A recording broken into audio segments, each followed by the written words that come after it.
پہلا ایسا مدرسہ تھا جو قوم کی بنیاد پہ کھڑا ہوا.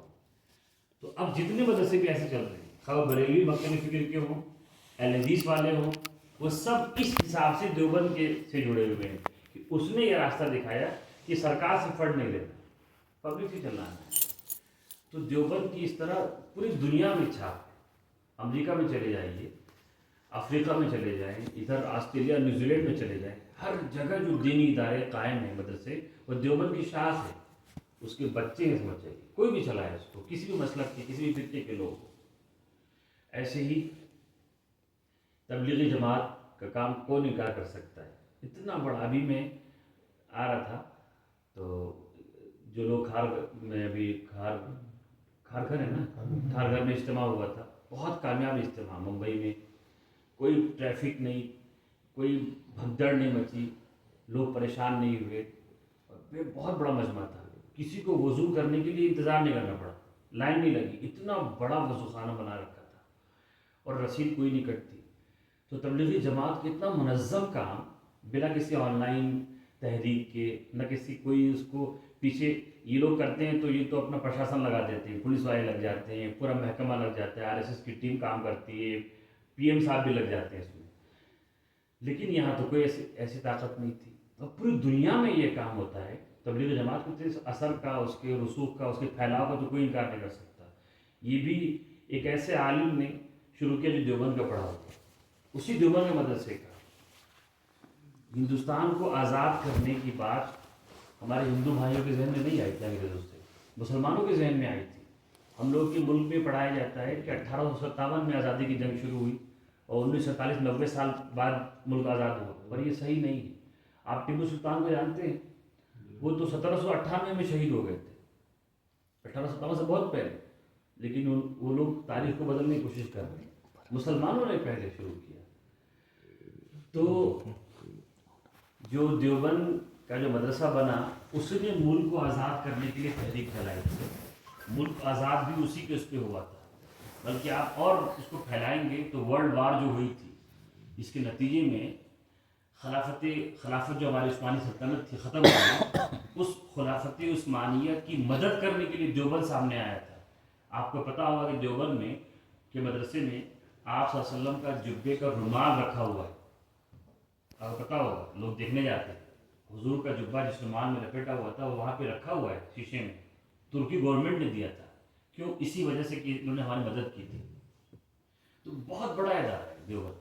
اس کے ایسے دیکھنے میں تو چھوٹا ہے، یونیورسٹی سے چھوٹا ہوگا، 5000 بچے ہیں چنے ہوئے، لیکن اس کے اثرات بہت زیادہ ہیں. ملک کو آزاد کرنے میں پوری دنیا پہ اس کے اثرات ہیں. تبلیغی جماعت کے ذریعے سے بہت اس کے اثرات ہیں.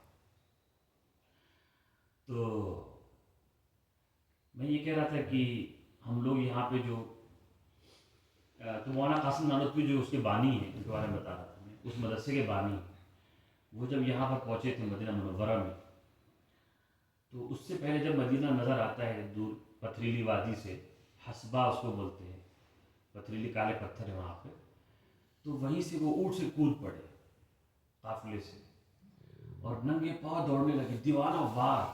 جیسے کوئی بچے کو اس کی ماں سالوں بعد ملے، یا ماں کو بچہ سالوں بعد ملے تو ماں کیسی تڑپ کے دوڑے گی، وہ ایسے دوڑ پڑے ننگے پاؤں کہ روزے رسول، حضور پاک صلی اللہ علیہ وسلم کا روزہ آ رہا ہے، حضور زندہ ہے قبر میں نا.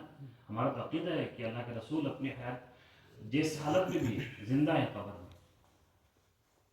اس زمین پہ تو نہیں، انتقال کر گئے، لیکن جہاں پہ ہے وہ زندہ. ان سے سلام پہنچتے ہیں، تم درود شریف پڑھتے ہیں، اللہ ان سے سلام پہنچاتے ہیں، امت کی خبر ان کو ملتی ہے. یہ تھی اس دیار کی قدر لوگوں کے دلوں میں.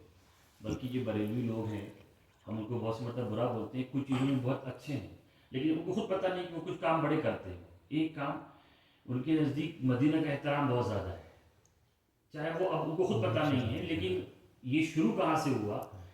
وہ مٹی لے کے جاتے تھے، لیکن مدینہ کو اٹھا کر، اگرچہ گورنمنٹ پابندی لگا دی کہ وہ ہر چیز میں پھر وہ بڑھا دیتے ہیں، پھر وہ شیخ تک پہنچ جاتے ہیں، لیکن وہ یہیں سے شروعات ہوئی تھی محبت کی وجہ سے کہ مدینہ کی مٹی.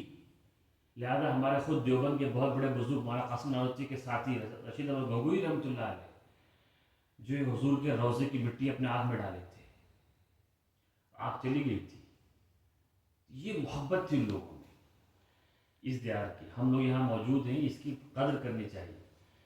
تو اللہ تعالیٰ نے قرآن میں فرمایا لا اقسم بہذا البلد وانت حل بہذا البلد، اے محمد میں قسم کھاتا ہوں اس شہر کی، شہر سے مراد مکہ ہے، جبکہ تم اس شہر میں موجود ہو، یعنی مکہ اس لیے قابل احترام ہے کہ تم یہاں موجود ہو، حضور کی موجودگی کی وجہ سے، چونکہ حضور وہاں پر ہیں اسی لیے مکہ بہت محترم ہے۔ تو جس ملک میں حضور ہے وہ بہت محترم ہے، اسی ملک میں حضور پاک ہے، لہٰذا ہم یہاں پر صرف پیسہ کمانے کے لیے نہیں ہیں، یہاں سے ہمارا پہلا جو تعلق ہے پیسہ کمانے کا نہیں، وہ دین کا تعلق ہے، یہ ہمارے اسلام کا مرکز ہے، یہ ہمارے اللہ اور اس کے رسول کی سرزمین ہے۔ سارے گھر مسجد اللہ کا گھر ہے، لیکن یہ اللہ کا خاص گھر ہے، یہ گھروں کا گھر ہے، یہ مین گھر ہے، یہاں تجلی گاہ ہے، اس کا احساس ہم کو کرنا ہے۔ ایسا نہ ہو کہ یہاں نمازیں چھوٹ جائیں، جہاں پر جس دن میں یا جس جگہ میں ثواب زیادہ ملتا ہے تو گناہ پہ گناہ بھی زیادہ ملتا ہے، جیسے رمضان میں کوئی نیکی کرے تو 70 گنا ثواب ہے، اور رمضان میں کوئی گناہ کرے تو اتنا ہی گناہ زیادہ، اس کا عذاب بھی سخت ہے۔ اس سرزمین کی گناہ بھی بڑے اللہ کے پکڑے جائیں گے۔ حدیث شریف میں آتا ہے کہ میرے شہر میں کوئی کانٹا نہ اکھاڑے، مدینہ کی بات ہے، حرم کی بات ہے، مکہ حرم مکی کی بات ہے، کوئی وہاں کی گھاس نہ کاٹے، یعنی اتنا احترام ہے، کوئی برائی نہ کرے اس کی، لہٰذا لوگ مدینہ کی گرمی کی برائی نہیں کرتے۔ خیر مدینہ تو مین شہر ہے، پر یہ ساری چیزیں جڑی ہوئی ہیں، پورا علاقہ اسی سے جڑا ہوا ہے، اسی کی طرف منسوب ہے، لہٰذا ہم لوگ یہاں پہ نماز نہ چھوڑیں۔ یہ شکایت ملتی ہے کہ لڑکے نماز نہیں پڑھتے مسجدوں میں، اس دیار میں آ کے یہ غلطی نہیں کرنی، ہمارا پہلا مقصد